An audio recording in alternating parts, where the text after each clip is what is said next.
this is a very informal thing. The purpose of today was really to get everybody together.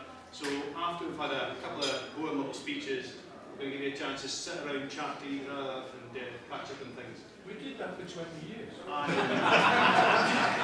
Right, okay, so as we all guessed, 30 years ago we had the idea of having the societies. Since then, of course, different things have happened, people have done different things. A flood of memories has come back. Before I go into stories, just you make apologies. We've got apologies from David Muir and Ricky Duffy. Anybody else? James Wilson. James Wilson. Oh, did he send you a nice statement? He says you are the man. Okay. Oh, no, no, really. Greg McKenzie.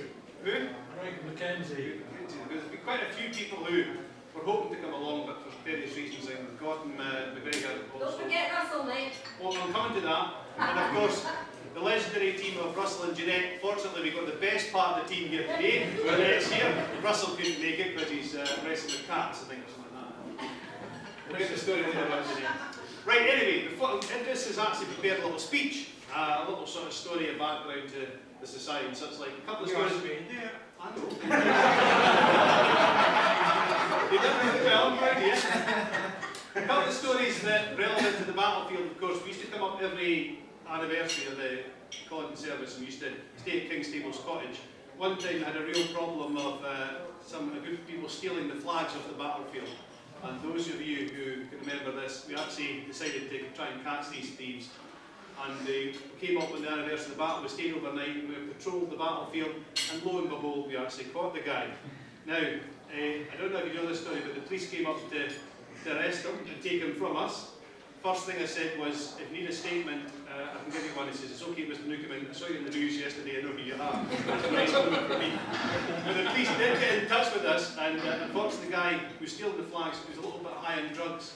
And when the police were actually interviewing him later on, he said he thought to freak out when these Highlanders appeared in the house. He actually thought he had something really strange had happened to him. But fortunately that was one good. So we've been involved in apprehending criminals. We've also marked some really important historical events in the past. We've been to places like Carlisle Castle, all over the country doing these events, and I can only say that it's been great fun, and I'm just so glad to see so many here today. But I'm going to hand you over to this. Oh, yes. Well, talking about flags getting at Carlisle Castle, did we return the flag? I think there might be something about that later on. Right, okay, so I'm going to hand you over to Ed just now. He's going to give you a little history, potted history of the White Cockade. Give a round of applause, please.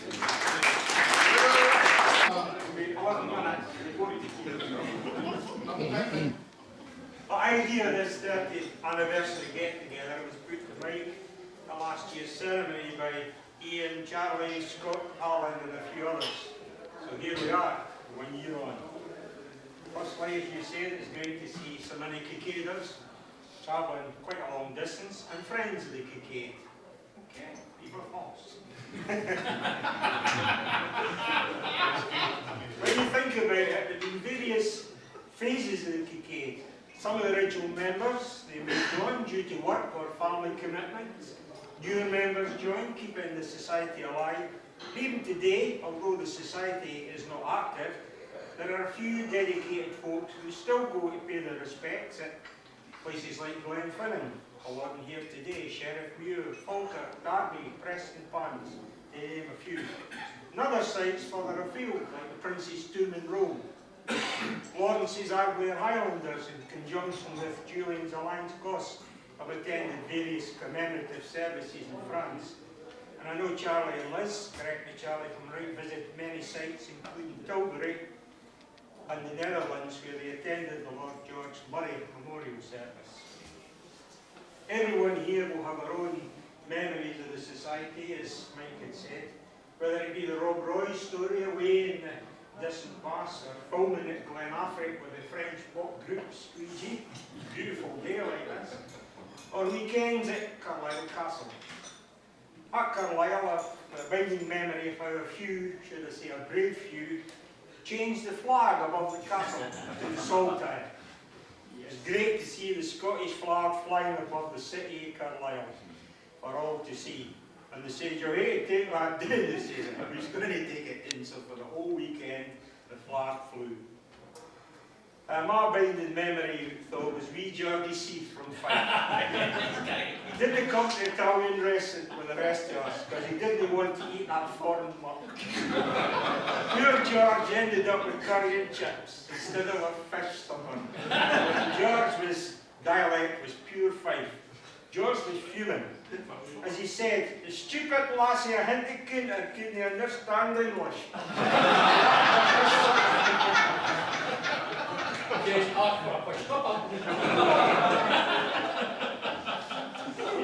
Everybody here will have their own wee stories and memories. One of the poignant memories, Jack no longer with us, we must have a mention, was the deal of the party, Ross Mackenzie, the manager here at the old centre. Ross, in my mind, was a true friend to the society, the carton grind, opening up early for the toilets, the coffee and everything. And who could forget his tannoy announcements, telling the punters the audio-visual on the story of Culloden was about to start.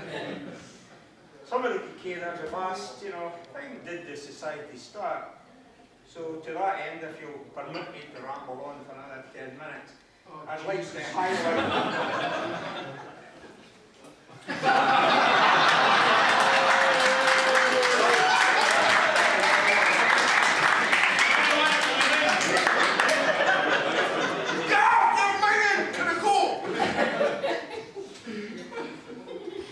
After visiting here in 1984, Mike was left with a humbling and emotional experience about the place. So much so it planted a seed in his mind. He discussed the idea with a few friends about starting a living history group to keep the spirits of the brave men who fought and died for the cause alive. He came up with the name of the White Cockade Society, duly registered, and the group was formed. The initial event was to walk in the Prince's footsteps after the battle. As this took a bit of research and planning, the group decided that the 16th of April 1985 would be an apt date. Culloden would be the starting point for a small group of young men who planned to reenact the flight.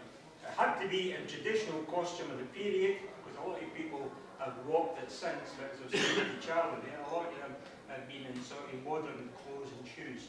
But it had to be the belted blade, the buckled brogues, and carrying authentic weapons.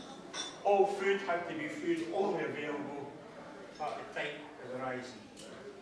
The next part of the speech is actually the written journal, which is on the board there, Walking in the Footsteps, that was written at the time.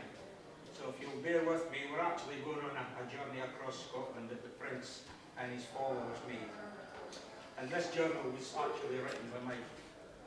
As I lay in the dark cold cave, the handle of my dirk kept sticking in my side. I tried to start some sleep.